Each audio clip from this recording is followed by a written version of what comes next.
porque o nosso convidado é casado com Ana Gaia Rufino, é pai de Theo de França Rufino Bezerra, autor de vários livros como a Bíblia, o Islamismo e o Anticristo. Olha, o Ministério do Ensino dele começou em 1991. Eu queria perguntar depois quantos anos tem esse camarada, porque, meu Deus, em 91 eu estava casando, ele já começou o ministério dele em 91, deve ter uns 80 anos, mas tem a aparência de 30, né? Após ter sido curado de esquizofrenia. Veja, um testemunho maravilhoso aí. Ele é pastor da igreja Verbo da Vida, na Paraíba, não é? E, como eu falei, especialista em escatologia.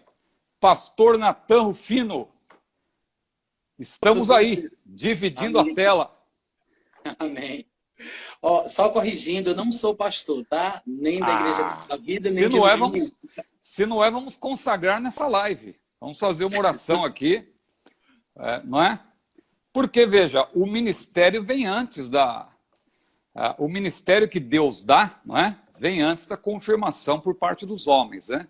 Aqui na Terra apenas existe a confirmação, né? Quando ali Jesus disse, tudo que ligares na terra será ligado no céu, o irmão sabe que o texto no grego, mais precisamente, diz, tudo que ligares na terra terá sido antes ligado no céu. Então quer dizer, o irmão já é pastor, só falta a confirmação aí por parte do ministério, né?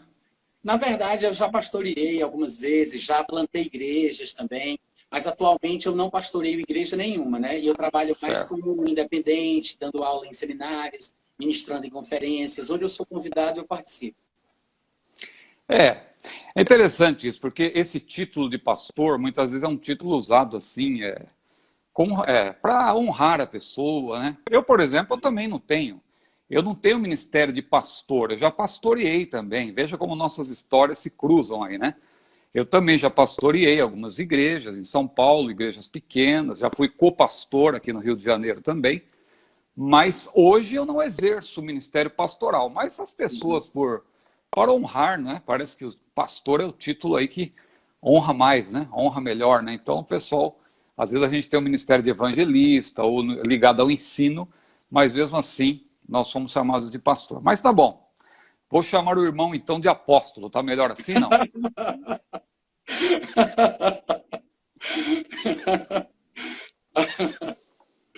E aí, Ciro, você mora onde, hein? Eu moro em Niterói. Eu soube que o irmão já morou aqui no Rio também, né? Morei em Campo Grande, lá na Zona Oeste. Passei uns 3 anos aproximadamente ali, naquela regiãozinha ali perto do viaduto. Não sei se tu conhece. Ah, o viaduto dos Cabritos ali, né? Não, o viaduto dos Cabritos é outro. É interessante que esse viaduto chama Oscar Brito, né? Mas de tanto o pessoal falar rápido, ficou viaduto dos Cabritos, né? É verdade. Então, eu trabalhei muito... Sim. Eu nasci em Fortaleza, né? Depois mudei para cá, para Campina Grande, que é a segunda cidade da Paraíba. Daqui eu fui para o Rio de Janeiro. Eu fiquei mais ou menos 3 anos no Rio, casei, a gente voltou para cá. Nosso filhinho já nasceu aqui. A minha esposa, ela é carioca, ela nasceu em Campo Grande, lá ficou até os 6 anos de idade. Depois ela foi para Natal e cresceu em Natal, né? Então ela se considera mais natalense do que carioca. Mas é um pouco de cada coisa, a gente acaba se misturando, né? Isso aí atrás é uma bateria? É uma bateria, um violão e tem outros instrumentos musicais aqui também. Rapaz, você é eclético mesmo, hein? Se eu te Canta, disser que prega, toca, escreve. Não, eu comprei mais pro meu filho, né? Porque ele gosta muito de bater, de bateria, só que eu sempre tive vontade de ter uma também. Aí eu usei a desculpa de comprar para ele para poder ter uma em casa, né? Maravilha. Bom, o irmão quer falar mais alguma coisa introdutoriamente ou já podemos dar início aqui aos trabalhos, né? Você pode mandar brasa, você que manda.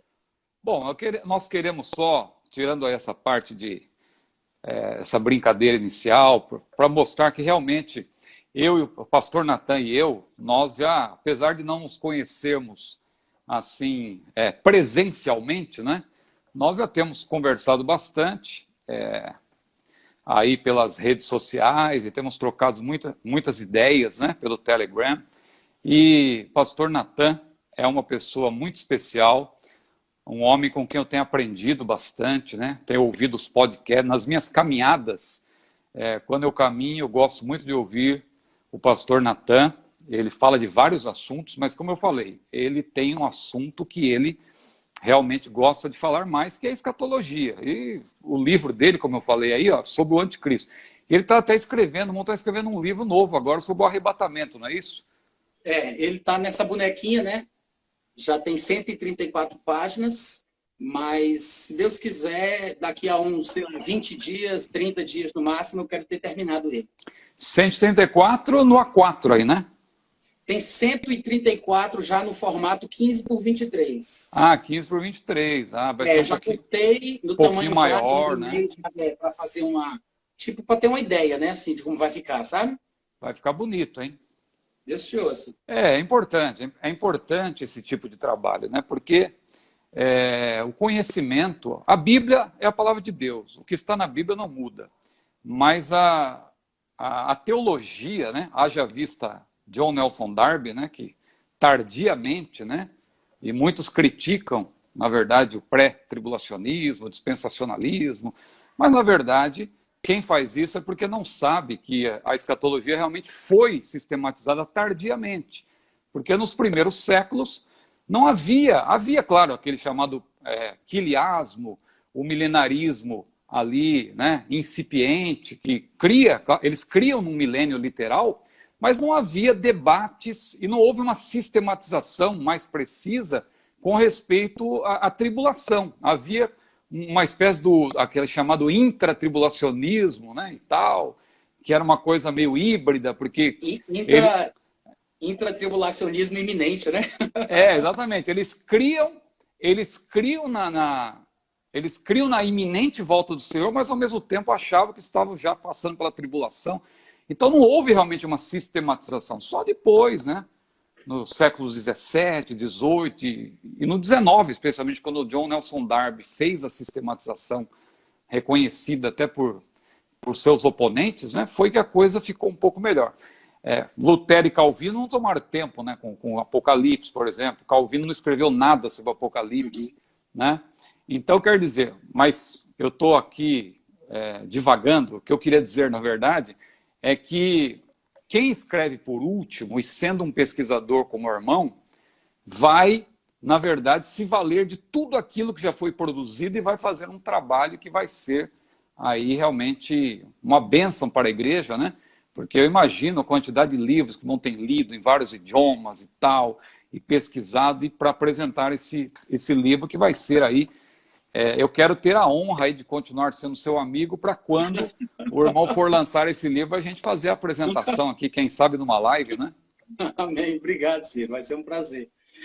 Inclusive, a gente estava conversando um dia desse aqui no Instagram, um amigo me convidou para fazer uma live também, e alguns dos pontos eram sobre essa questão do desenvolvimento da doutrina, né? A história da doutrina. E eu falava para ele o seguinte, que de fato os textos da patrística, né? É o assunto que você trouxe aí à tona, os textos da patrística, eles são muito ambíguos, né? Você não tem como defender uma posição a partir dos textos daquela época. Os pós-tribulacionistas, às vezes, gostam, né, de dizer eu sou pré-milenista clássico, eu sou pré-milenista histórico, como se o pré-milenismo daquela época fosse claramente pós-tribulacionista. Eles forçam, né? Forçam demais. O George Led, né, e aquele Robert Gundry, né, eles dizem que não, a igreja era pós-tribulacionista. Mas quando você começa a examinar os pais da igreja, você vê que tinha até pré-tribulacionista no meio, né? O caso lá do Efraim lá, né? O pseudo Efraim lá. Isso. Né? Então, quer dizer... E é do ano 303 depois de Cristo. Tem uma variação de data aí, dependendo da pessoa que defende, mas 303 é uma que o pessoal também alega ser possível, né? Então, 303 depois de Cristo, um texto claramente pré-tribulacionista, não tem como as pessoas dizerem que não há pré-tribulacionismo na época definitiva, né?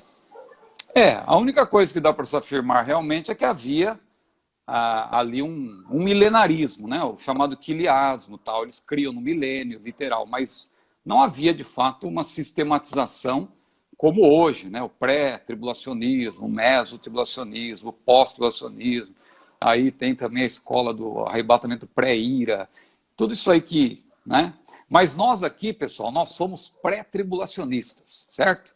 Futuristas, pré-milenistas, pré-tribulacionistas. É isso aí, futurista, foi bom como eu falou, futurista, pré-milenista, pré-tribulacionista, né? E eu ainda falo que eu, no meu caso, eu digo que eu sou dispensacionalista clássico, sim, né? Sim, show de bola, é verdade. Mas nada contra os revisados, né? O dispensacionalismo revisado também não está fora, né? A gente respeita. Eu só tenho pé atrás com o dispensacionalismo progressivo, né? Que mantém o nome de dispensacionalismo, mas na verdade serve muito mais aos propósitos do aliancismo, né? Mas, meu amigo, eu estou falando demais. Eu quero ouvi-lo aí. Tem gente boa aí, a live tá com uma boa audiência, graças a Deus. Então nós vamos começar aí falando sobre o arrebatamento, sobre o sermão profético, que é um dos assuntos mais importantes, um dos textos mais importantes, na verdade, né? Hoje em dia as pessoas ficam falando de Apocalipse, mas eu acho fundamental entender o sermão profético de Jesus, que está lá em Mateus 24, 25, Marcos 13 e Lucas 21. Né? E tem um pedaço em Lucas 17, né, Ciro? Isso, que fala dos dias de Ló, né? Tal, exatamente. Muito bem observado. Mas, pastor, vamos lá. Uma coisa interessante, né? Geralmente eu tenho ouvido pré-tribulacionistas, quando eles vão falar sobre o arrebatamento da igreja, e eles sempre começam ali falando, claro, de 1 Tessalonicenses 4, que Paulo falou, depois eles vão para João 14, Jesus falou, voltarei para vós e tal. Mas no sermão profético, especialmente em Mateus 24 e 25, ali que é a porção maior, mas também, claro, considerando Marcos 13, Lucas 21, o irmão vê o arrebatamento, tem como defender o arrebatamento da igreja com base no sermão profético? Porque ali parece que, como os pré-tribulacionistas defendem, que é interessante que Jesus fala da iminência, mas depois de falar da vinda em poder e grande glória, como que o irmão... Né? Como que o irmão explica isso aí? Fica à vontade, eu já falei demais. Bom, eu acredito que dentre os pré-tribulacionistas, de forma geral, tem pensamentos divergentes, né? Tem pessoas que a gente admira, que a gente respeita, que pensam de uma forma específica sobre Mateus 24 e que não é o que a gente acha, e tem outros que pensam como a gente pensa, então, tudo bem, existem diferenças. Eu, particularmente, eu entendo que, pelo menos em Mateus 24, né, a questão das parábolas que aparecem depois, você pode estar muito melhor do que eu, mas aqui no começo de Mateus 24, especificamente, eu acho que fica muito clara a questão do arrebatamento. Claro que a questão judaica ela é muito presente, ela é muito saliente, a gente observa Jesus falando isso, principalmente ali, talvez, do versículo 15, né, quando ele diz, quando pois virdes o abominável da desolação, do qual falou o profeta Daniel, no lugar santo, a gente já entende que ele está falando da terra santa, né, do povo santo. O lugar santo contém a Judéia, porque logo depois ele diz, quando pois virdes o abominável da desolação do lugar santo, como falou o profeta Daniel, quem estiver na Judéia, fuja. Então, o lugar santo fica na Judéia. Ele está falando sobre um ataque à terra de Israel, como foi previsto lá em Daniel, capítulo 11, quando ele diz que ele vai invadir a terra gloriosa, vai colocar as suas tendas falacianas, o seu acampamento militar entre o mar Mediterrâneo e o Monte do Templo. Então, está tudo em linha, e a gente observa que as características são judaicas. Ele fala sobre quem está no eirado, né, um tipo de arquitetura típica do povo judeu. Ele fala sobre orar para que a fuga não seja no inverno nem no sábado, porque no inverno, quando é muito rigoroso, neva bastante, principalmente ao norte de Israel, o pessoal não tem como fugir, neva em Jerusalém também. Ele fala sobre ser no sábado, porque o judeu não pode correr mais do que 1 quilômetro ou 2, né, Ciro? Sim. Então, por causa dessas questões, a gente sabe que existe ali uma característica judaica muito forte. Só que a gente tem que saber discernir em que ponto ele faz uma transição de um determinado assunto para outro. Afinal de contas, quando ele fala da tribulação, ele tem que salientar as questões judaicas, porque a tribulação ela é basicamente, em primeiro lugar, para o judeu, porque o judeu está no começo da fila para receber a punição, né? A quem muito é dado, deste muito é cobrado. Então, a tribulação vem para o judeu primeiro, depois para o gentil. Mas o foco, a gente sabe que é o povo de Israel, a terra de Israel, Jerusalém, é o povo judeu. Então, ele salienta bastante a questão ali da tribulação, desde o começo de Mateus 24 até chegar no versículo 31, que é quando ele fala sobre o aparecimento dele, sobre as nuvens, com muito poder, com muita glória, e obviamente que a gente já sabe por outros textos que ele está voltando para colocar seus pés sobre o Monte das Oliveiras, ele vai reinar por 1000 anos em Jerusalém, aquela coisa toda. Então, é tudo muito judeu, muito claramente voltado ao povo judeu. Às vezes, eu acho que o pessoal não percebe que quando chega lá no versículo 32, ele faz uma recapitulação. Me parece que as pessoas não percebem isso. Eu já vi excelentes pré-tribulacionistas, que você deve conhecer bem, que é aquele Reinhard Showers, né? Ele já faleceu, ele era um catedrático inteligentíssimo, intelectual, né? E ele falava com muita propriedade, dizendo que como os versículos de 32 a 44, ou 36 a 44, quando ele fala da parábola da figueira, das outras árvores, e ele diz a respeito daquele dia, ora ninguém sabe, um será levado, um será deixado. Ele dizia que por isso estar depois dos versículos 29, 30 e 31, que falam sobre o aparecimento de Jesus Cristo em glória, ele supunha, olha que coisa, que porque os versículos vêm depois, que aquilo aconteceria no final da tribulação, quando Deus fosse fazer uma espécie de julgamento, no final da tribulação, onde ele separaria os justos dos injustos para decidir quem entraria no milênio e quem não entraria.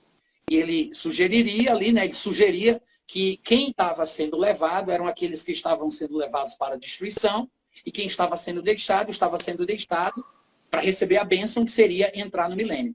E ele desenvolve a tese dele com muita inteligência, com muita eloquência, e é convincente. Mas eu acho que deixa a desejar por várias razões, né? E nesse aspecto parece que eu e você pensamos igual, né? A gente concorda nisso aí. Então, quando ele fala do versículo 32, vê depois a figueira e todas as árvores, ele não está falando de uma coisa que vai acontecer cronologicamente depois do que veio nos versículos anteriores. Ele não está falando de algo que vai acontecer cronologicamente depois da tribulação, ou no final da tribulação, só porque a tribulação está sendo descrita ali do versículo, 28 para trás. Não é por causa disso, né? É porque ele está fazendo agora uma recontagem, uma recapitulação, ele está contando uma parábola. Ele diz, vê depois, inclusive lá em Lucas, que é o texto paralelo de Mateus 24, capítulo 21, versículo 29, se eu estiver enganado, a Bíblia diz, e lhes contou também uma parábola, ou seja, fica claro que é uma parábola que ele quer contar a respeito da proximidade da vinda do reino de Deus. Aí ele diz que a parábola é quando as árvores começam a brotar, todo mundo que vê aquilo sabe que está perto o verão. Ou seja, a parábola é essa. Quando certos sinais acontecem, você sabe da proximidade daquilo que está para vir. No caso, as folhas e o verão. Ele usa isso como figura para mostrar sobre quando as coisas que ele falou da tribulação começarem a acontecer, então dali para o estabelecimento do reino de Deus, não falta muita coisa. E a gente conclui pelos textos da Bíblia que são exatamente 7 anos. Começou a tribulação, né, ali quando o anticristo aparecer fazendo aquele acordo, aquela aliança com muitos, em Israel, são 7 anos. Quando ele invade na metade da semana, são 3 anos e meio. Inclusive, Jesus menciona sobre o meio da semana, né, mencionado lá por Daniel, que é quando ele invade o lugar santo. Então, o que Jesus estava dizendo, no meu ponto de vista, é que quando essas coisas, a tribulação que ele descreveu nos versículos anteriores, começarem a acontecer, eles vão saber que está próximo o reino de Deus, porque serão apenas 7 anos depois. O que ninguém sabe é quando isso começa. Porque ele diz, quando os ramos começam a brotar, vocês sabem que está próximo o verão. Da mesma forma, quando começarem a acontecer essas coisas, vocês vão saber que está próximo às portas, só que quando é que começa a tribulação? Quando é que começa tudo que ele descreveu ali? Justamente naquele dia, a respeito do qual ninguém sabe a hora, é a parte imprevisível desse trecho de Mateus 24. E eu penso que ele esteja falando ali especificamente sobre o arrebatamento e também sobre o que se chama de dia do Senhor, né? Que vem de forma inesperada. Para os ímpios é como um ladrão na noite, que a expressão ladrão na noite não é para os crentes, para os santos, mas é um evento que vai ter benefícios e malefícios, vai ter bênçãos e maldições, vai ter coisa boa e vai ter coisa ruim. O evento inesperado, para quem for arrebatado, é bom, mas para quem ficar na terra e for deixado, vai ser ruim, né? Então é como um ladrão na noite, quem é arrebatado é bênção, porque é como nos dias de Noé, que ele comenta lá muito bem. Noé foi retirado para que viesse o dilúvio. O povo que foi destruído pelo dilúvio, eles não sabiam o que estava para acontecer, foram surpreendidos, tanto é que no texto de Mateus fala que eles não o perceberam até que Noé entrou na arca e veio o dilúvio. Então, da mesma forma, eu penso que Jesus está falando ali que o povo do mundo, os ímpios, os pecadores, não perceberão, não saberão o que acontecerá, que é justamente como a vinda de um ladrão de noite. Eles não têm consciência do que acontece. Mas se o povo de Deus é comparado a Noé, nesse caso, não tem como a gente ficar totalmente ignorante a respeito do assunto. Até porque Noé, por exemplo, ele sabia que Deus não mandaria o dilúvio até que ele tivesse construído a arca, até que ele colocasse a família dele lá dentro e estivesse todo mundo já em proteção. Noé não seria surpreendido de forma completa porque ele estava trabalhando de acordo com a visão que Deus tinha dado. Eu penso da mesma forma, que a igreja ela não vai estar completamente alheia e ignorante para ser apanhada de surpresa, porque nós que nascemos de novo, nós temos um testemunho interior que nos fala sobre a proximidade da vinda deste dia. Tanto é que lá em Hebreus capítulo 10, no versículo 25, ele diz: não deixemos de nos congregar como é costume de alguns, antes, pelo contrário, façamos admoestações e tanto mais devemos fazer, quanto vemos que aquele dia se aproxima. Como é que um crente pode ver que o dia se aproxima? Porque deve haver uma forma do cristão ter notícias espirituais, informações, uma percepção que o povo do mundo não tem, né? E talvez seja exatamente por isso que lá em 1 Tessalonicenses 5, Paulo diz que o povo do mundo vai ser surpreendido por uma destruição, como as dores vêm para aquela que está para dar à luz, porque de nenhum modo eles escaparão, porque estão em trevas, e isso vai ser o que vai acontecer com eles. Mas vós, irmãos, não estáis em trevas, para que aquele dia vos apanhe de surpresa, né? Porque nós somos filhos da luz, somos do dia. Então eu penso assim, que nós que estamos na luz, nós seremos mais ou menos como Noé, nós teremos a percepção da proximidade, não por meio de sinais, né? Porque não é, a gente não se baseia nos sinais para saber sobre a proximidade do arrebatamento. Os sinais eles vêm depois do arrebatamento, que é quando começarem as coisas da tribulação, que indica a proximidade da vida. Mas eu creio que nós, como crentes, por dentro, teremos informações divinas pelo Espírito Santo, que nos orienta, que nos guia, para que nós possamos ser retirados antes de que venha o momento da ira, o momento da tribulação, que, no meu ponto de vista, Jesus compara com o dilúvio na época de Noé. O que é que você tem a dizer sobre isso, Ciro? Não, interessante. Eu achei muito boa a sua exposição.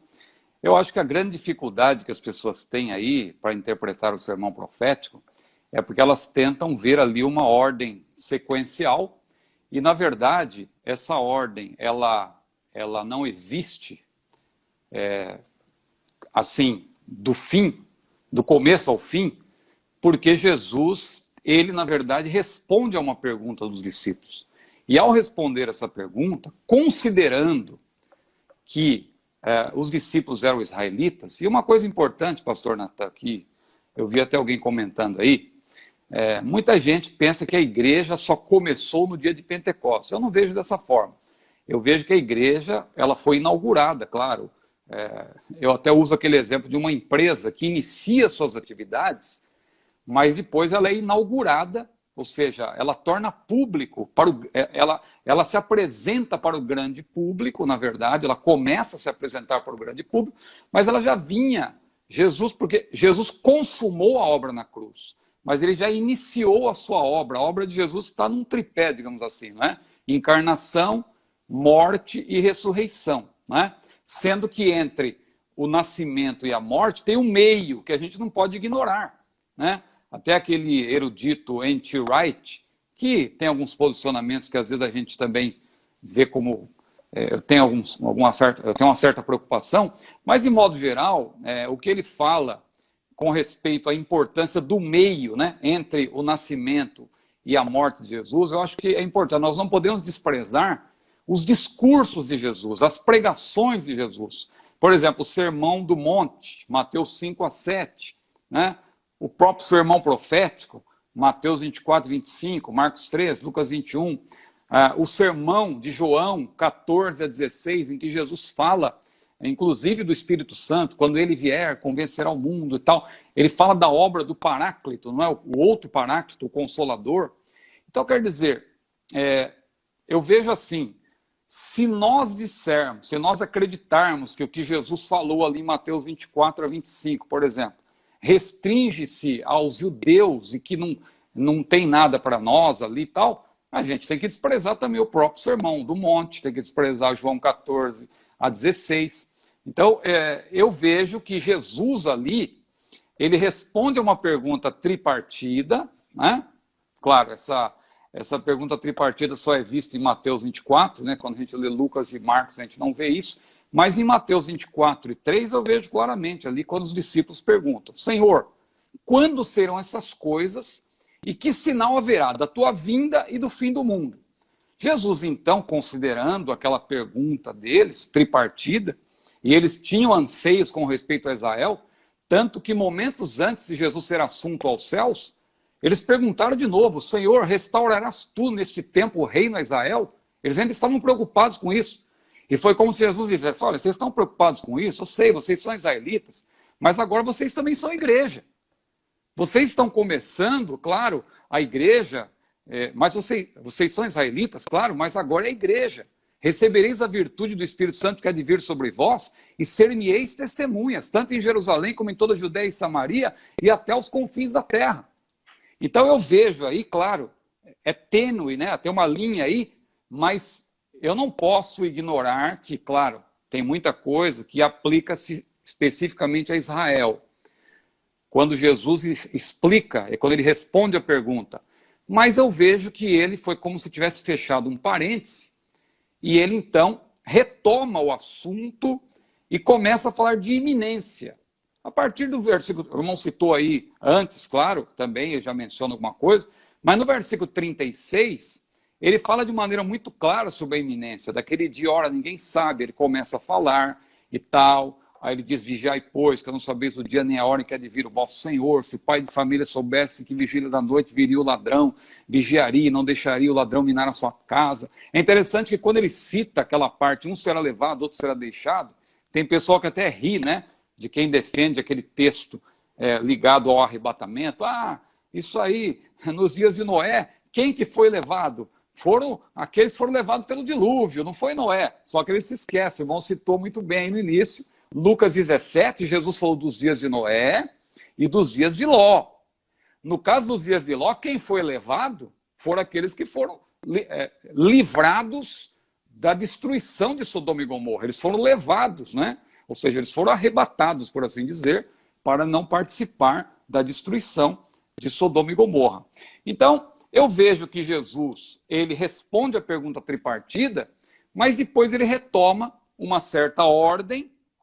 O sermão todo não está em ordem cronológica, mas a partir do versículo 36, quando ele retoma, a meu ver, e começa a falar de iminência, ele fala de tudo alusivo ao arrebatamento, iminência e vigilância.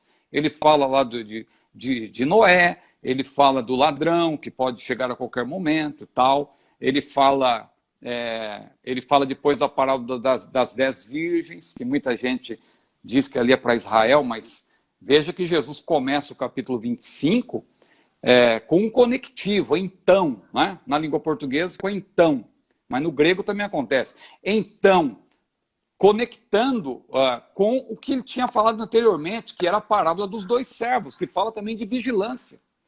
De vigilância. E ele então vai até o versículo 13, a meu ver, falando de iminência que está ligado ao arrebatamento.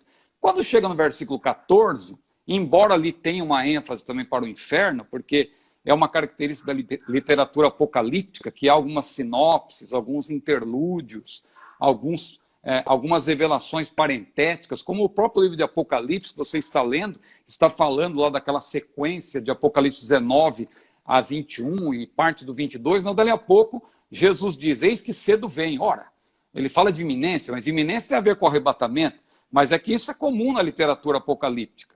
Você tem que saber interpretar isso. Então é a mesma coisa. Jesus introduz, ele fala da iminência, e depois, no versículo 14 de Mateus 24, ele fala da parábola dos talentos, que, a meu ver, é uma referência clara ao tribunal de Cristo, que vai seguir ao arrebatamento. Porque Jesus disse lá em Apocalipse 22, e o versículo 12, né? Eis que cedo venho e o meu galardão está comigo, para dar a cada um segundo a sua obra. Então, quando Jesus vier para arrebatar a sua igreja, ela vai ao seu encontro, ela será galardoada e para participar das bodas do Cordeiro, em seguida. Então, Jesus menciona a parábola dos talentos, que diz respeito ao tribunal de Cristo.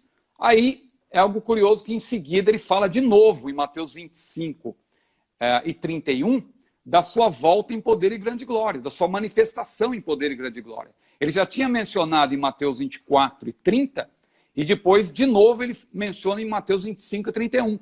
Ele retoma, como se ele estivesse retomando o assunto, mas ele omite o período tribulacional, porque ele já tinha pormenorizado no parêntese que ele abriu para responder a pergunta dos discípulos. Então ele fala do arrebatamento, iminência tem a ver com o arrebatamento, fala do tribunal de Cristo, pula para a manifestação. Ele deixa de mencionar aí o período tribulacional que ele já tinha mencionado. Mas em seguida você vê de novo uma ordem cronológica, porque quando Jesus vem em poder e grande glória, ele reúne as nações, né? É o julgamento das nações antes do milênio, né? Que ali mencionam-se os bodes, as ovelhas e os irmãos, né? Que eu vejo que são os israelitas. Os bodes e as ovelhas são as nações que vão, os bodes, aqueles que se alinham ao império anticristão, ao anticristo para lutar contra Israel, e aqueles que não vão tomar parte. Porque, veja, em 7 anos, claro que o domínio do anticristo ele vai ter uma certa dimensão global, mas não quer dizer que ele vai conseguir levar todo mundo para o seu lado. Tanto que a Bíblia diz que ele fará guerra aos santos. Guerra pressupõe que haverá resistência. Então haverá um grupo que vai resistir, vai se opor, e aí eu já estou entrando no seu assunto aí.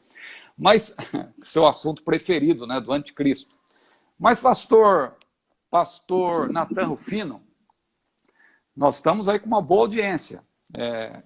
199, passamos de 200. Alguém tira foto aí quando passar de 200, manda para nós aí, que está uma audiência muito boa. Pastor Rufino, estão chegando perguntas aqui e a gente poderia respondê-las, mas eu acho interessante a gente fazer um intervalo agora para falarmos um pouco de livros. O irmão quer acrescentar alguma coisa ainda sobre essa questão do sermão profético? Não? Se quiser discordar de mim, pode discordar à vontade. Não, você é muito mais experiente no sermão profético do que eu. Meu foco fica só ali no capítulo 24, por enquanto.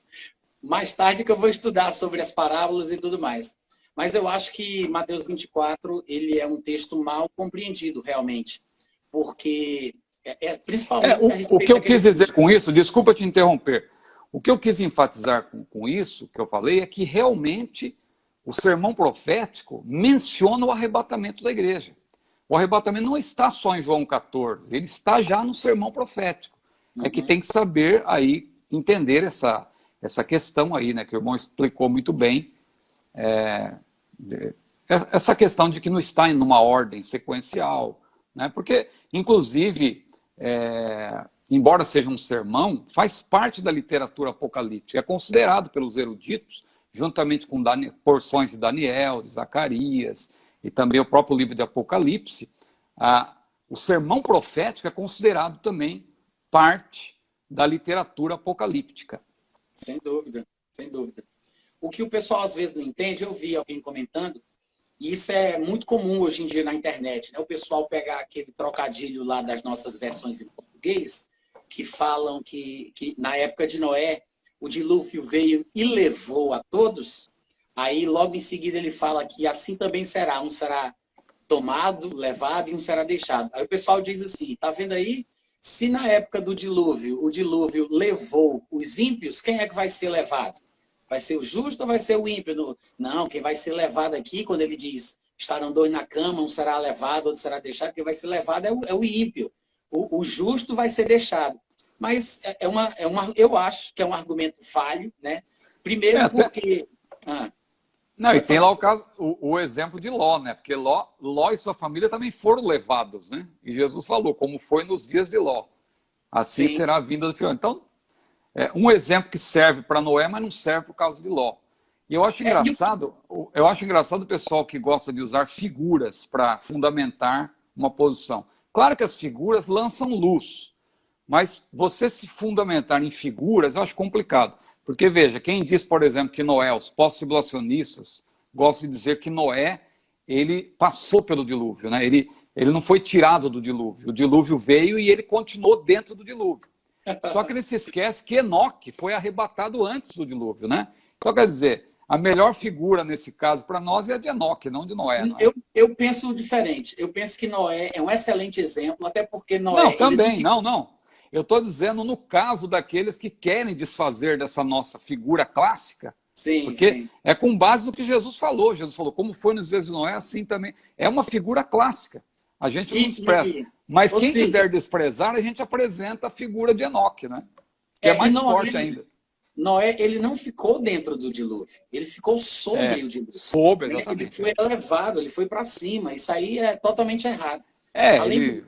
É verdade. ele estava num ambiente de segurança. Ele foi colocado dentro da arca muito antes de chegarem as águas. Ele em nenhum momento passou pelo dilúvio, experimentou o dilúvio, ficou dentro do dilúvio. Sim, é E verdade. além disso, quando Jesus fala lá em Mateus que o dilúvio veio e levou a todos, ele está falando no sentido de destruir a todos. Não é porque a palavra, dependendo da versão em português que a pessoa estiver lendo, não é porque a palavra tá levou, que isso significa que logo em seguida, quando Jesus vai dizer que um vai ser tomado ou levado e vai ser deixado o outro, que ele está usando o mesmo significado, não. Porque o contexto é que determina o sentido da palavra que é usado. Né? E E o termo ali é paralambano, né? O mesmo que Jesus utilizou quando falou lá em João 14, né? o Virei e... paralambano, o paralambano, ele aparece quando fala que um vai ser tomado ou levado, e não quando diz que levou a todos. Do dilúvio não é Sim. paralambano, né? É, aquela Isso é parte não será... importante, Isso mesmo. porque senão o pessoal confunde. O que Ciro está falando aí é muito importante, porque a palavra usada ali e será dessa mesma forma, dois na cama, um será tomado ou levado, deixado o outro, dois no campo, um tomado, deixado o outro. A palavra para levado ou tomado, dependendo da versão, que é paralambano, é a mesma palavra que 2 dias depois, né? É 2 dias depois que ele vai fazer o sermão lá de João 14. Parece que são Olha, dois. há algumas dúvidas, mas eu acho que foi no dia seguinte. Pronto. Inclusive tem uma coisa interessante nisso aí, porque os discípulos, eles perguntam para Jesus quando serão essas coisas, senão haverá da sua vinda, né? O termo ali é parousia, né? Parousia, né? Eu acho interessante, porque eles não sabiam ainda, eles não tinham uma noção de que Jesus iria para o Pai e voltaria. Jesus não tinha falado claramente sobre isso. Ele vai falar no dia seguinte, pelo menos, ou 2 dias depois, ele vai dizer, virei e vos levarei. Mas ali é interessante, que eles fazem a pergunta, eu penso, referindo-se à aparição de Jesus, ou seja, quando que nós estamos esperando um grande campeão, quando que esse grande campeão vai se revelar? Até agora a gente não viu. Quando que isso vai acontecer? Né? Quando que ele vai... Porque Jesus entra de forma triunfal lá em Jerusalém, mas eles esperavam mais que isso, eles pensavam politicamente. Quando que... Né? E aí Jesus fala, na verdade, do futuro. Mas desculpa, não quero te atrapalhar aí. Inclusive, quando ele fala, João 14, que você está mencionando, né, voltarei e vos receberei, que é a mesma palavra grega para lambano, dos que serão levados, né? Dois na cama, um levado, um deixado. Dois no campo, um levado. A mesma palavrinha para lambano, normalmente se fala que é uma palavra positiva, né, para acompanhamento, embora ela apareça também em alguns contextos que não são muito bons. Mas o que é curioso é que a outra palavra, apieme, ou afieme, não sei qual é a pronúncia correta, que fala sobre deixado, dois no campo, um tomado, um deixado. Deixado, essa palavra nunca é positiva, sempre é negativa. Todas as vezes. Então não faria sentido, inclusive essa palavra, ela aparece quando Jesus diz assim, não vos deixarei sós, né? Voltarei para... Não deixarei, ali é essa palavra. Ou seja, ele diz que não fará isso, não os abandonará, é no sentido negativo. Como é que essa palavra seria usada dessa forma se fosse algo como interpretam alguns dizendo que é positivo, né? Não, os deixados é que vão entrar no milênio, se é uma palavra que, segundo dizem os eruditos estudiosos, sempre é usada de uma forma negativa, em ser abandonado, em ser deixado, e não no sentido benéfico, mas maléfico, né? Maligno mesmo, ruim. Então não faz sentido pensar que deixado ali é o justo e levado é o ímpio, a exemplo do dilúvio que levou a todos. Eu acho que isso aí é uma coisa totalmente sem sentido. Muito bem. Pastor Natan, vamos aproveitar aí essa audiência seleta aí, e grande, né? Graças a Deus. Eu gostaria de falar um pouco de livros, porque a gente está falando aqui de assuntos importantes e hoje em dia o pessoal, claro que o irmão é uma pessoa já, é um referencial no Brasil, né, em termos de escatologia, mas às vezes as pessoas ficam falando, mas isso aí é uma interpretação particular de vocês. Então, é importante citar aqui alguns livros escritos por eruditos, conhecidos internacionalmente, que têm um posicionamento como esse nosso. Então, eu queria citar, com respeito ao sermão profético, eu gosto sempre de citar esse livro. É um autor até que eu tenho as minhas ressalvas, porque Sim. o irmão sabe que eu sou da Assembleia de Deus, eu sou pentecostal, e esse autor que eu vou citar agora, ele é antipentecostal, lamentavelmente. Mas ele também é pré-tribulacionista, e que para muita gente é um contrassenso, mas ele é pré-tribulacionista, e dos bons. E ele, como pré-tribulacionista, ele fez um livro que, a meu ver, claro, tem outros, mas é um dos melhores livros aí sobre o sermão profético, que é esse livro aqui, ó, A Segunda Vinda, que está até difícil de encontrar, e o nome dele parece que até de propósito está meio apagado aqui, mas esse livro é da CPAD, né? Está invertido, mas para vocês verem a capa, né? A Segunda Vinda, John MacArthur Jr., né? John MacArthur, antipentecostal, fala tanto contra os pentecostais, diz que as línguas é uma cacofonia desordenada, tem aquele livro Fogo Estranho, lamentável, tudo lamentável. Mas esse livro dele eu recomendo com ênfase, com força, porque é muito bom e ele lança bastante luz sobre essas questões que a gente está aqui abordando. Deixa eu aproveitar, então, citar mais alguns livros rapidamente que contribuem para o crescimento daqueles que querem estudar o assunto com base erudita. Esse livro aqui eu recomendo, ó, O Milênio, 3 pontos de vista. Para você entender bem a diferença entre amilenismo, pós-milenismo, pré-milenismo. Então, você que é um estudioso, claro que o organizador, Darrell Bock, é um dispensacionalista progressivo, não é bem a nossa linha aqui. Mas ele organizou, quem fala também pelo pré-milenarismo é o Craig Blazing, que também é dispensacionalista progressivo, mas eles não entram nas questões tribulacionistas, eles entram mais na questão do milênio. Então vale a pena esse livro aqui, eu recomendo, né? O Milênio. Aí... CPAD também? É da CPAD também? Sim, desculpa, esse é da editora Vida. Ótimo. Né? É um selo aqui, Vida Acadêmica, né? Mas é editora Vida.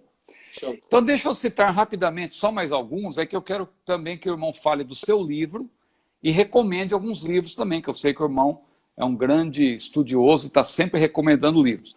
Mas um outro livro que eu recomendo, da CPAD, esse é um livro neutro, não é um livro que se posiciona, mas para quem é estudioso, que já tem uma bagagem, vai gostar, né? Guia Profético para o Fim dos Tempos, Timothy Paul Jones. É um livro muito bom para você entender essas questões. O irmão falou no início que o irmão é futurista, né? E eu também. Muita gente não sabe que existe o futurismo, o historicismo, o idealismo e o preterismo. Por que nós somos futuristas? Principalmente porque Jesus disse lá em Apocalipse 1:19, Jesus deu a gente segue o que Jesus recomendou. Jesus falou para João, escreve as coisas que tens visto, as que são e as que depois dessas hão de acontecer. Então não é que a gente quer ser futurista só porque é mais bonito, não, porque é uma posição mais bonita do que as outras ou mais interessante, não. Jesus falou que a partir do capítulo 4, e tanto que o capítulo 4 de Apocalipse começa justamente com João ouvindo uma voz dizendo, sobe cá e te mostrarei as coisas que depois dessas vão de acontecer. Mas não quero aqui demorar. Outro livro que o pastor Natan tem falado bastante dele, e eu gosto desse livro, são 21 artigos de grandes pré-tribulacionistas, eruditos. Olha aqui, ó, Quando a Trombeta Soar, a editora Chamada. Você que não conhece a editora Chamada, pastor Natan, o irmão tem uma parceria com eles, não é isso? Tem uma amizade, a gente tem feito alguns contatos. Eles me presentearam com o livro do Andy Woods, que foi lançado recentemente, sobre o Reino Vindouro, de 500 páginas. E eles me deram cupons para quem comprar esse livro que você tem aí na mão e aquele outro que eu te dei de presente, com o cupom Rufino20, com 20% de desconto. É isso aí, olha aí. Então, fica a dica aí, certo? Esse livro é muito bom, são 21 artigos de 21 eruditos. Olha aqui, só para você ter uma ideia. Thomas Ice, né? Randall Price, Grant Jeffrey, já ouviu falar daquela Bíblia Jeffrey, né? Então, é esse camarada aqui, ó, Grant Jeffrey, né? Dwight Pentecost, né? Que é bem conhecido, Gerald Stanton, John Valver, né? Eu fico em dúvida se é... Valver, para mim, é um sobrenome holandês, né? Mas me parece que ele é americano, né? Parece que sim. Eu também tenho dúvida. Eu perguntei uma vez ao rapaz lá da chamada, ele me disse que era o Walver. Parece que é o Walver. Porque ele já... Esse sobrenome, eu, assim, mas se eu não me engano... Não tem obrigação de falar certo, não. Não. Tudo bem, mas é que eu às vezes, né? Mas tudo bem. Aí tem aqui também o Jeffrey Townsend e tal. E Tim LaHaye. É interessante Tim LaHaye, Tim LaHaye, né? Aqui a gente fala Tim LaHaye.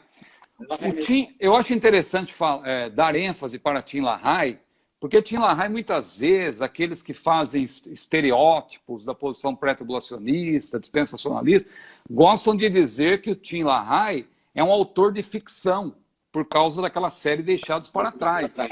Mas mais de 80% da obra de Tim LaHaye é não ficcional. Ele era um teólogo. Ele, inclusive, organizou, junto com o Thomas Ice, lá um centro de pesquisas acadêmicas no campo do pré-tribulacionismo. Exatamente. Tem um site, inclusive, pré-trib. Exato, pré-trib. Então, pronto. Então, veja aí, Quando a Trombeta Soar, outro livro, falando em Tim LaHaye, esse aqui, ó, que eu gosto de recomendar. Bom, conhece esse também? Enciclopédia Popular de Profecia Bíblica. Organizado por Tim LaHaye e Ed Henson, né? Excelente. Inclusive, tem um artigo aí fantástico mostrando o pré-tribulacionismo desde os tempos remotos. E fala do Efraim nesse livro também, fala do Doutino, do ano de 1200. É muito bom. Mas eu acho que esse aqui é um pouco mais, nessa parte ele foi mais amplo, né? Do Efraim, né? Inclusive tem um capítulo que tem a história do Darby, que eu achei muito interessante. Muito a história do Darby, porque muita gente pensa também que John Nelson Darby era um camarada assim que qualquer pessoa podia, uma menina de 15 anos lá, Margaret MacDonald, poderia influenciar. Não, meu irmão. John Nelson Darby era um teólogo, camarada que fez tradução da Bíblia. Poliglota, né, Ciro? Poliglota. Quer dizer, não tem sentido. E aí... Inclusive, Ciro, deixa eu aproveitar. Agora que vai... Manda. Desculpa. Dá um pause aí. Seguinte, só para comentar, porque eu vi alguém falando sobre isso, muita gente hoje ataca o pré-tribulacionismo. Pode me interromper quando você quiser, que eu falo demais mesmo. É só esse parêntese, você já pega de novo aí, que eu estou gostando dos livros que você está sugerindo. Então, o que acontece? Muita gente gosta de atacar o pré-tribulacionismo dizendo que John Nelson Darby teria aprendido de Margaret MacDonald, né? A menina de 15 anos escocesa que teria dado uma profecia, e a profecia dela, na verdade, se encontra dentro de um livro de Irving Robert Norton, e aí é uma loucura. Mas olha como é curioso. Quando você vai atrás dessa história, para você descobrir os pormenores do que aconteceu, quem trouxe isso à baila, quem divulgou essa história, quem fez essa associação indevida, é um cara chamado Dave McPherson. Dave McPherson. Foi ele quem tirou da cabeça dele a ideia. É um aliancista, né? E é um bocado de coisa. Ele é um pouco, eu não sei, não vou nem falar para não pecar, mas esse irmão, na cabeça dele, achou que John Nelson Darby tinha aprendido o pré-tribulacionismo do livro do Norton por causa da profecia que estava lá. Tem um filmete aí que o pessoal fica divulgando e tal. É o documentário que o McPherson fez, né? Ele fez um documentário. Só que olha só qual é o problema. Quando você vai atrás da profecia da Margaret MacDonald, você vai... Porque tem a profecia dela transcrita, inclusive no site pré-trib.org, que você acabou de me explicar. pré-trib.org, tem lá. O que é que acontece? A mulher, a menina de 15 anos, ela teve uma visão, nem sei se é a visão de Deus mesmo, mas a visão é o seguinte. Ela disse que via os crentes fiéis, os vencedores, os espirituais, enxergando um sinal secreto no céu. Olha só. Então, esses crentes viram um sinal secreto no céu e somente os espirituais que foram capazes de ver o sinal secreto seriam arrebatados no final da tribulação. Primeiro eles passariam. Tirem foto aí, ó. Quando passar de 200, 214, 220, tirem foto. Depois mande para nós, viu? Inclusive, ela pensava que todos os crentes passariam pela tribulação, enfrentariam o anticristo, e no final da tribulação, somente os crentes espirituais que viram o sinal secreto no céu seriam arrebatados. Em outras palavras, a visão escatológica de Margaret MacDonald não era pré-tribulacionista, era pós-tribulacionista, com arrebatamento parcial. Ainda tem esse detalhe. Só que o pessoal que usa a história da Margaret MacDonald para tentar atacar o pré-tribulacionismo está dando um tiro no pé, porque eles não perceberam qual era o pensamento que ela tinha. A associação indevida, juntando a ideia dela com a visão de Darby, foi feita por Macpherson, porque ele não entendeu bem a coisa ali, ele se atrapalhou. Aí você diz, mas por que o Dave Macpherson ele faz esse ataque severo, ele faz esse tipo de insinuação? Por que ele associou uma coisa com a outra? Porque existe algo pessoal na vida do Macpherson que magoou ele quando ele era adolescente. O pai dele era pastor de uma igreja pré-tribulacionista muito grande. Era bem sucedido e vivia muito bem. Um dia, ele, com um amigo, foi influenciado no pós-tribulacionismo. Aí o pai do Macpherson fez o quê? Começou a pregar o pós-tribulacionismo dentro da igreja. O ministério, a liderança da denominação se juntou, corrigiu ele não aceitou e expulsaram ele da igreja. Daí ele teve que fundar uma igreja nova, pequenininha, que não tinha muito sucesso, não saía do canto. E aí o Macpherson, o filho dele, que os dois são Macpherson, né? Ele ficou muito magoado, muito triste com o pré-tribulacionismo por causa do que aconteceu com o pai dele, com a família dele. Quando ele vira jovem, ele pega esse livro do Robert Norton, né, o pastor da igreja de Margaret MacDonald, e ele fez essa associação para dizer que, na verdade, o pré-tribulacionismo veio da cabeça de uma menina que parecia ser envolvida numa seita, para tentar argumentar que o pré-tribulacionismo tinha origem satânica. Até hoje, as pessoas repetem essa história sem saber como ela surgiu. Até hoje. Muito bem. Eu gosto do pastor Natan, porque o pastor Natan, Rufino, ele mata a cobra e mostra o pau que matou a cobra e a cobra morta. Ah, sim. Mostra a cobra. Ele mostra tudo. Ele vai lá e prova por A mais B. Né? E é isso mesmo. Então, quer dizer, a menina, além de ser uma menina de 15 anos, que não poderia, claro, exercer influência sobre um homem da envergadura de Darby, além disso, era pós-tribulacionista. E cria uma arrebatamento. E tem mais. Eu li também, eu acredito que foi no pré-trib, eu li também que Darby, ele, quando teve contato com essa menina, ele teve contato, né? Ele conheceu a posição dela, ele chegou a dizer que era demoníaco aquilo que ele tinha visto. Isso. Então, ele quer se dizer, pronunciou contra a visão deles, porque o que o Darby cria, que na verdade ele montou a tese dele em 1826, quando ele estava se recuperando de um acidente que ele tinha sofrido. Em 1827 ele fez as primeiras publicações, em 1830 veio ao conhecimento do grande público. Mas em 1826 ele já estava com esse pensamento. Quando ele tomou conhecimento do pensamento do Irving, que era o pastor da MacDonald, e o que MacDonald teria supostamente visto na visão, o John Nelson Darby, ele diferenciou e condenou o pensamento dela, porque o pensamento dela era mais parecido com o que o Thomas Ice chama de pré-conflagracionismo. sim. O pré-conflagracionismo, diferentemente do pré-tribulacionismo, ele crê nesse arrebatamento parcial no final da tribulação. Os santos ficam suspensos nas nuvens, tipo assim, na troposfera, na ionosfera. Eles ficam nas nuvens por 40 dias, enquanto a Terra está em conflagração geral, e aí depois eles descem da Terra, do céu para a Terra. Não tem essa ida ao céu, né, a questão lá do Tribunal de Cristo, não tem nada disso. É um arrebatamento que fica parado no ar e depois desce para a Terra por um período de 40 dias. É totalmente diferente do pré-tribulacionismo. Não tem nada que ver com o pré-tribulacionismo. O pessoal gosta de estereotipar o pré-tribulacionismo, mas o pré-tribulacionismo, assim, com todo respeito a quem pensa diferente, tem base erudita e tal, e a gente tem apresentado, inclusive, mais uma obra aqui que eu quero mencionar, e essa aqui é especial, porque essa aqui eu ganhei de um amigo, né, com quem eu estou dividindo a tela aqui, ó. Primeiro e segundo Tessalonicenses de John Walvoord, né? John Walvoord e Mark Hitchcock, né? Editado por Philip Hanley, né? Hanley, né?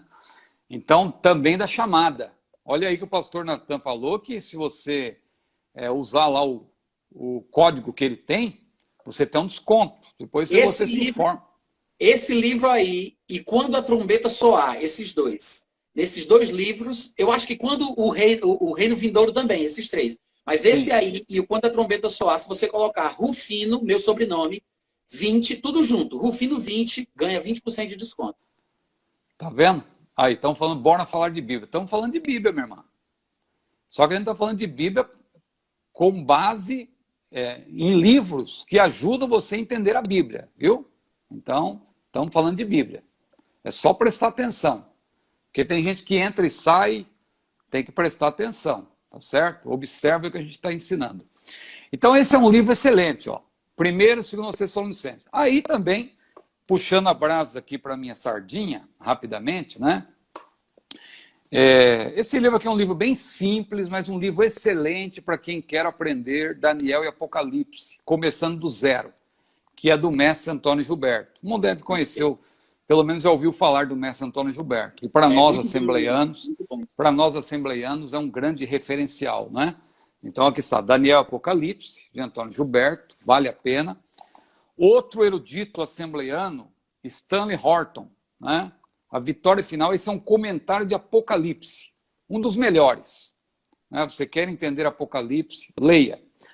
Eu fiz um livro também, modéstia à parte, que é um livro simples e tal, numa linguagem simples, mais coloquial, porque eu tinha interesse de atingir, claro, o grande público. Erros escatológicos que os pregadores devem evitar, que é de uma série, a série Erros que os pregadores devem evitar. Então você pode encontrar na CPAD. Esse eu tenho. Obrigado, pastor. Pastor Natan. E o último aqui, para não ficar, a irmã falou, vamos para a Bíblia, então, deixa eu correr aqui. O último livro, ó, Perguntas Escatológicas. Isso aqui, na verdade, é um livro de um curso. O curso é Perguntas Escatológicas, curso do CETADB, que é o Centro Educacional Teológico das Assembleias de Deus do Brasil. É o centro teológico que, não é porque eu estou ligado a ele, modéstia à parte, mas é o centro teológico educacional, teológico, que mais cresce no Brasil atualmente, né? Está aí com 40 mil alunos, já formou muita gente também, e ele lançou esse curso, né? Perguntas Escatológicas. Esse livro, modéstia à parte novamente, é de minha autoria. Pastor Natan, eu tenho um princípio comigo, que é o seguinte, eu gosto de deixar o pessoal com vontade de quero mais, entendeu? Então, eu estou percebendo que o pessoal está gostando, então não vou demorar muito. De minha parte, eu não quero prolongar muito essa live, não.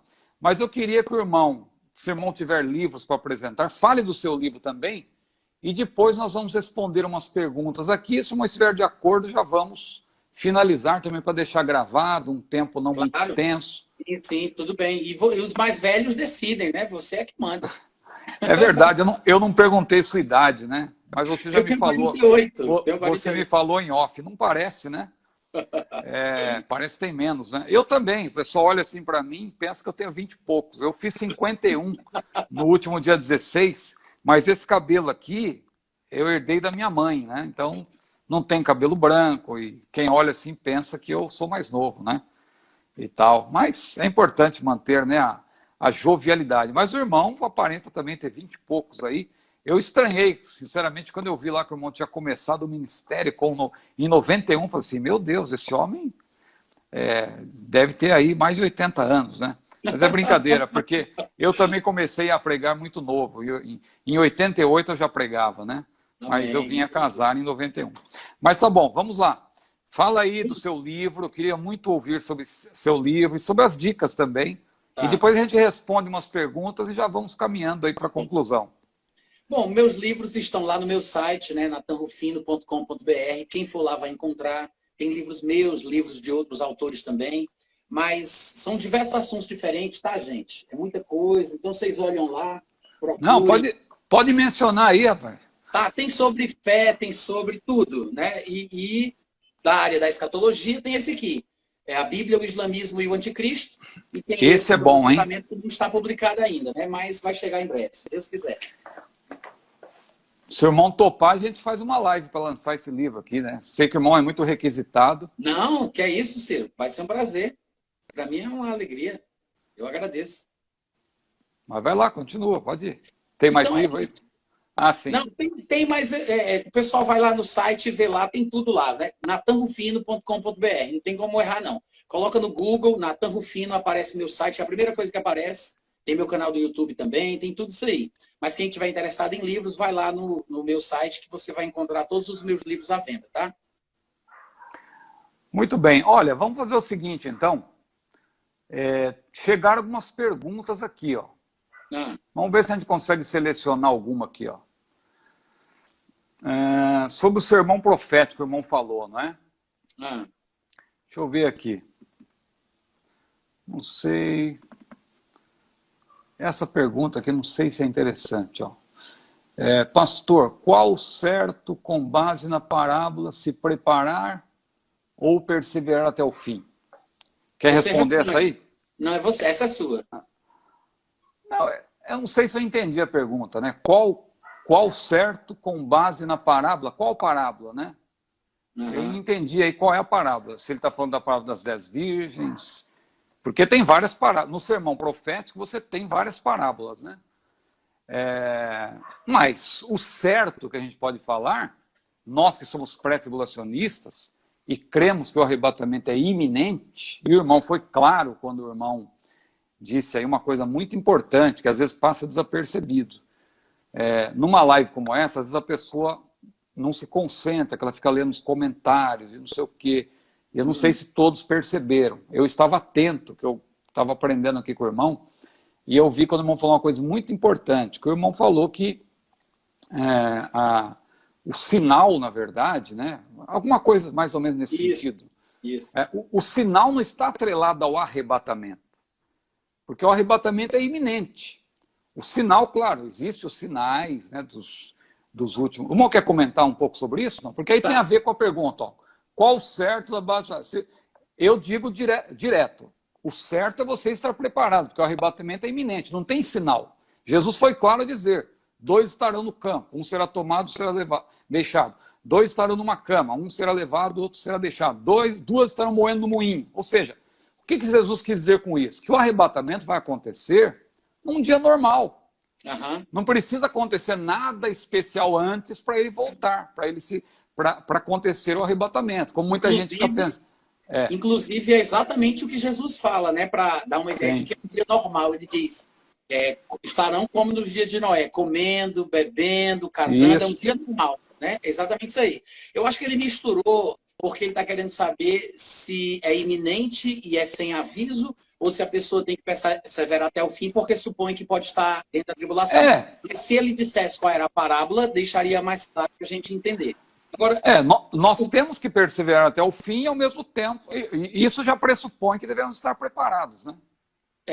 Sobre a passagem de Mateus 24 que eu falei, sobre os sinais, é porque quando chega em Mateus 24, quando chega no versículo 32, Jesus ele faz uma recapitulação de tudo que ele falou, só que ele faz uma recapitulação contando uma parábola, que é o que a gente chama de parábola da figueira, né? Que na verdade não é só a figueira, é a figueira e as demais árvores, porque o objetivo é falar sobre o brotamento dos ramos como sinal da proximidade da vinda do reino de Deus. Esse é o ponto.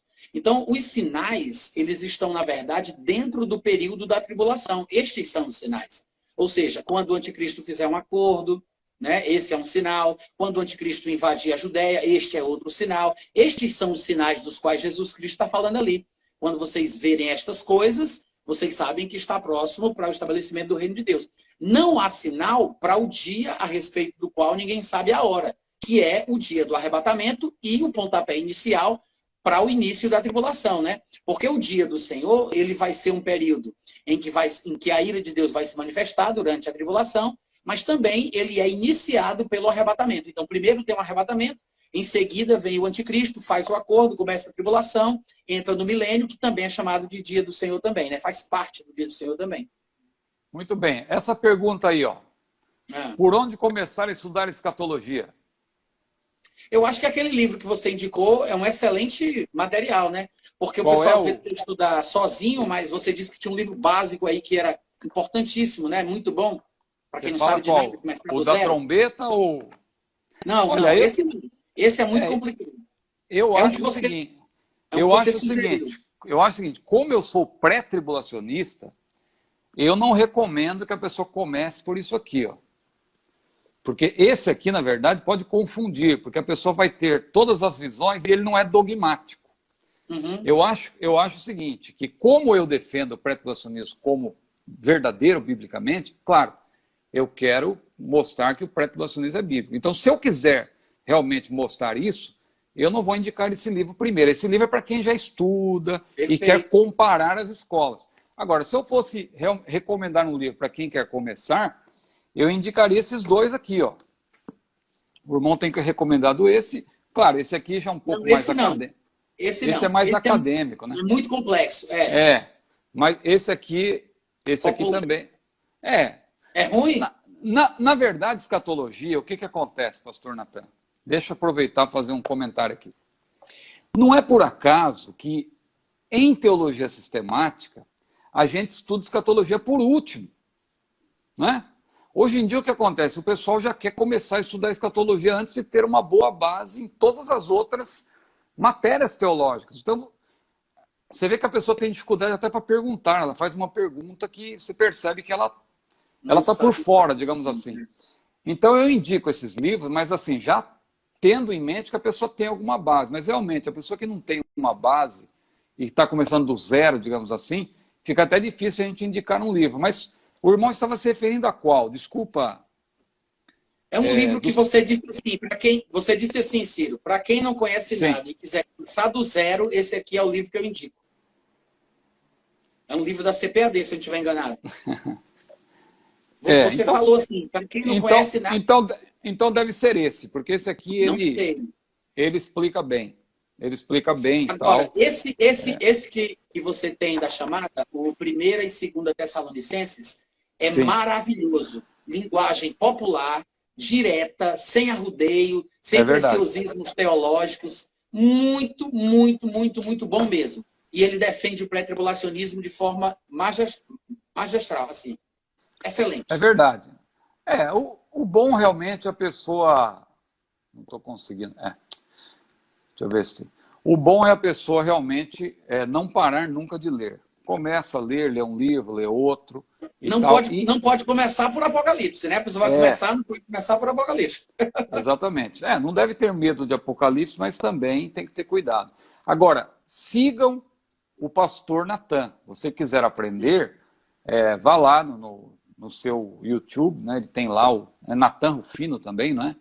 E lá você vai ter muita informação boa ali. Pastor Natan, já estamos aqui com quase 70 minutos de live. Eu acho que eu vou deixar para o irmão aí fazer as suas considerações. A gente acabou não falando nada sobre a escatologia com base no que Paulo falou, né? Acho que isso talvez seria interessante, em vez da gente responder mais algumas perguntas, o irmão falar um pouco aí sobre Paulo, sobre 1ª Tessalonicenses ou 2ª Tessalonicenses. O que o irmão quiser falar aí, algum assunto que o irmão queira destacar sobre Paulo, porque acho que a gente falou bastante sobre a escatologia com base no sermão profético, né, no que Jesus falou, que é muito importante. Mas acho interessante também mostrar o que Paulo apresentou, porque Paulo aprendeu com Jesus, né? Jesus revelou para Paulo, né?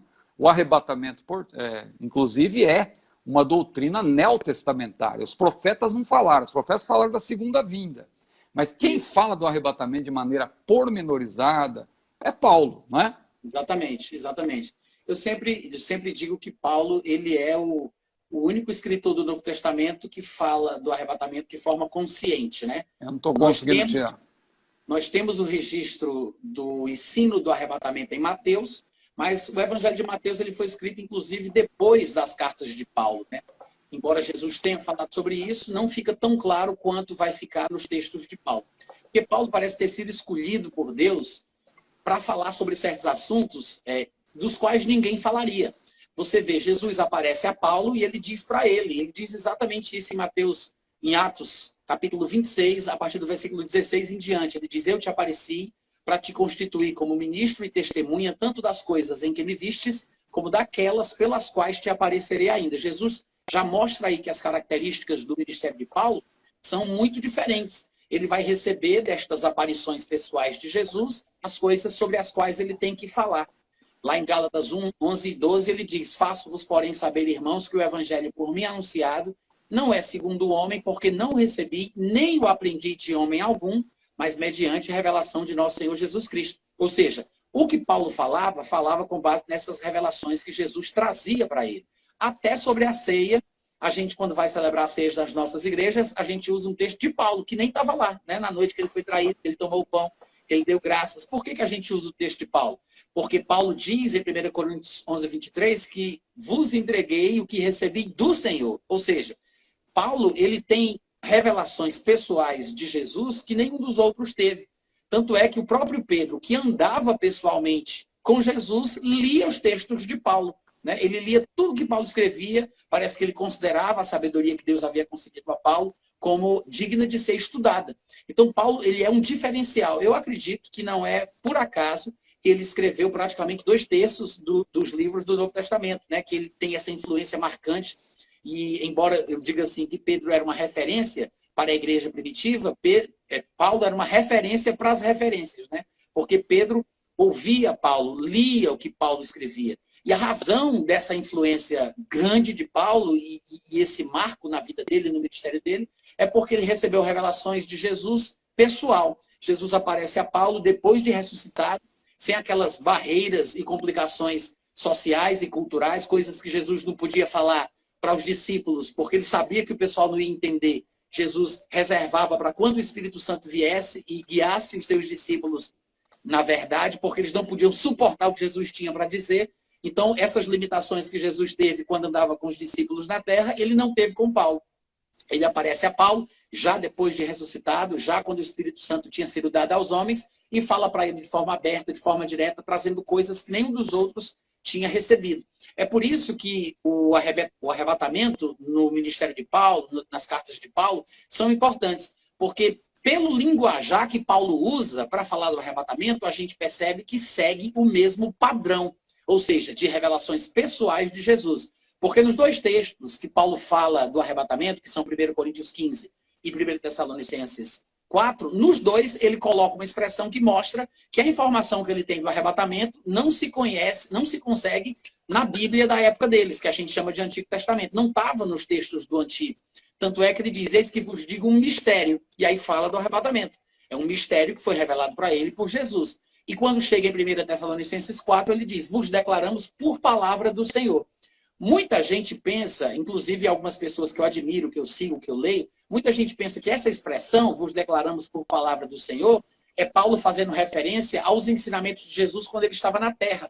Como se Paulo tivesse sabido pelos que ouviram, alguém passou para ele, mas não é. Na verdade, ele está falando ali, no que eu acredito, de uma revelação pessoal. Jesus apareceu para ele e contou para ele do mesmo jeito que contou sobre a ceia, que contou sobre outras questões. Pode falar, Ciro. Não, é interessante, pastor Natan, isso aí como eu estou falando, porque lá em Atos 20, naquele sermão de Paulo, diante dos presbíteros de Éfeso, né, quando ele voltava da sua terceira viagem missionária, ele cita uma frase que está até em vermelho nas Bíblias, que apresenta as palavras de Jesus em vermelho, que diz assim: mais bem-aventurada coisa é dar do que receber. Quando você vai nos evangelhos, você não acha. Né? Então, quer dizer, eu creio que ali também é algo que Jesus revelou para Paulo, né? Porque ele fala assim: como diz o Senhor Jesus, mais bem-aventurada coisa é dar do que receber. Só que isso não está em nenhum dos 4 evangelhos. É algo que Deus certamente revelou para Paulo. Ou talvez, né? Eu creio assim, mas talvez era algo que era dito, mas não tinha sido escrito ali, né, nos evangelhos. Não veio a ser escrito, né? Claro, porque estou falando já de tudo, depois tudo já foi registrado, né? Mas eu acredito que ali é algo que Jesus revelou para Paulo nas suas aparições, como está mencionando aí, né? Então, o fato é que, por Paulo ter tido esse privilégio, né, e responsabilidade de receber diretamente de Jesus as revelações que ele recebeu, incluindo o arrebatamento, isso faz com que o arrebatamento ele seja melhor compreendido quando considerado nas epístolas de Paulo. Eu sei que, por exemplo, Jesus falou do arrebatamento no sermão profético, como a gente discutiu aqui exaustivamente. A gente falou bastante sobre isso. Mateus 24, etc. e tal. Só que até o texto de Mateus ele foi escrito depois das cartas de Paulo. Paulo ele não precisou ler o texto do Evangelho de Mateus para pregar o que ele pregava, para falar o que ele falava. Então ele já sabia por revelação e ele compartilha com o povo sobre o assunto. E quando a gente vai para 1 Tessalonicenses e 2 Tessalonicenses também, obviamente, né, que são os textos de Paulo onde ele fala muito de escatologia, mas se você observa, por exemplo, na primeira carta, até a sequência onde ele apresenta o arrebatamento e a ira do Senhor, o dia do Senhor, a tribulação, ele mostra na sequência que eu acredito ser a correta. No capítulo 4, ele fala do arrebatamento e logo em seguida, no versículo 1 do capítulo 5, que vem logo depois do texto do arrebatamento, coladinho ali, né? Logo um versículo depois, ele fala sobre o dia do Senhor, que nós entendemos, no caso ali do contexto, se tratar da tribulação. Então, ele está mostrando que o arrebatamento vem primeiro e a tribulação ela vem depois. Então, eu acho que esse era o entendimento de Paulo sobre o arrebatamento, né? E eu penso, inclusive, que ele repete isso em 2 Tessalonicenses, mas não vem ao caso, né? Não. Perfeito, nós vamos fazer outra live para falar sobre isso também. Seu irmão estiver de acordo. Olha, Claro. Quem quiser aprender mais, vou até aqui pegar o microfone para falar, né? Para agradecer a todos, né? E quem quiser saber mais, entre lá no YouTube. Fala das suas redes sociais aí, pastor Natan, que é melhor o irmão falar. Natan Rufino. Procurou isso aí, você encontra em qualquer lugar. No Instagram, Facebook, Periscope, Twitter, site, YouTube. É tudo meu nome e meu sobrenome. É fácil. Muito bem. Então vamos aproveitar aqui, vamos finalizando, agradecendo os que entraram aí. A gente desativou os comentários por enquanto, né? Porque senão o pastor Natan não aparece, mas agradecemos aí Marcelo Gomes e tal, e o Portela, que comentou bastante aí, né, criticando nossa posição, mas eu acho que foi bem respondido pelo pastor Natan, né?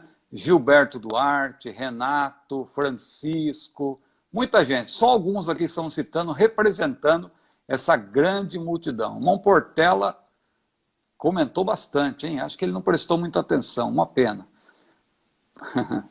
Mas eu li alguma coisa dele aí que ele estava se posicionando de maneira um pouco contrária, mas nós respeitamos. Mas o pastor Natan está de parabéns pela sua exposição. Pastor Natan, então eu agradeço, viu? Desculpa aí das minhas brincadeiras, da minha maneira de me portar aqui, que eu acho que live a gente não precisa ser, não precisa ser muito carrancudo, né? Concordo plenamente. Então, vou pedir para o irmão fazer as suas considerações aí, finais, e a gente depois nós vamos marcar, se o irmão estiver de acordo, mais uma live aí. Eu acho que vai ser um prazer falar do seu livro quando ele for lançado. E desculpa, eu acho que o livro que eu falei, para quem quer começar, talvez seja esse, que é o do curso, né?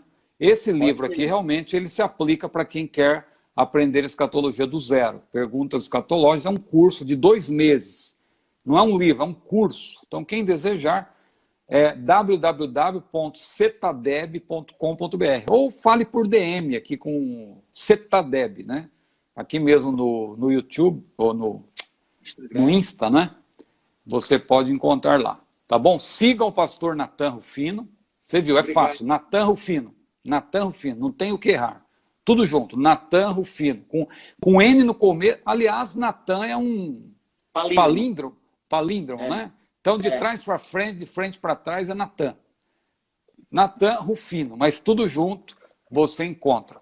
Vamos lá, pastor, vamos então agradecer aí o pessoal e faça suas considerações, por gentileza, para a gente fazer uma oração, né? Terminar com uma oração. Tá bem. Ciro, obrigado, tá? Pelo carinho, por tudo, foi muito bom. Agradeço, que todo mundo também aí seja abençoado na graça de Deus e cresça no conhecimento da palavra. Qualquer coisa, quem quiser falar comigo, fala no Telegram, que eu tenho lá o meu perfil, tem um bot, tem um grupo, tem um canal. E é isso aí. Na próxima oportunidade a gente conversa mais. Essa live vai ficar gravada, né? Se o irmão quiser utilizar, inclusive como o irmão tem feito, fica à vontade. E nós vamos deixá-la gravada aqui, tal, desculpa, eu não sei, o YouTube acho que não tem problema agora de tamanho, né? Acho que pode... Tava com medo de ficar muito longa. É ilimitado. É ilimitado. Então tá bom. Pastor Natan, o irmão poderia fazer uma oração aí para nós concluirmos a nossa live. A gente fez aqui alguns gracejos, algumas brincadeiras, mas nós, claro, levamos muito a sério essas questões. Então, eu creio que deu para entender. Aquelas pessoas que tinham dúvidas, acho que deu para entender a posição pré-tribulacionista, que não é, essa posição que muitos zombam, ficam rindo. Ah, você é dispensacionalista, kkk. Você vê que tem base erudita, né? Base erudita. E o pastor Natan, eu fiz questão de fazer essa live com ele, eu sei das suas ocupações, eu sei que sexta-feira ele tem seus compromissos familiares, tudo, mas a gente estava para fazer essa live há muito tempo, e eu queria fazer porque o pastor Natan hoje é um referencial na área de escatologia. Então, Obrigado. sigam o pastor Natan, que vocês vão aprender bastante com ele. Obrigado, Ciro. Posso orar então? Por gentileza. Amém. Pai, muito obrigado pela tua graça, pela tua bondade sobre a nossa vida.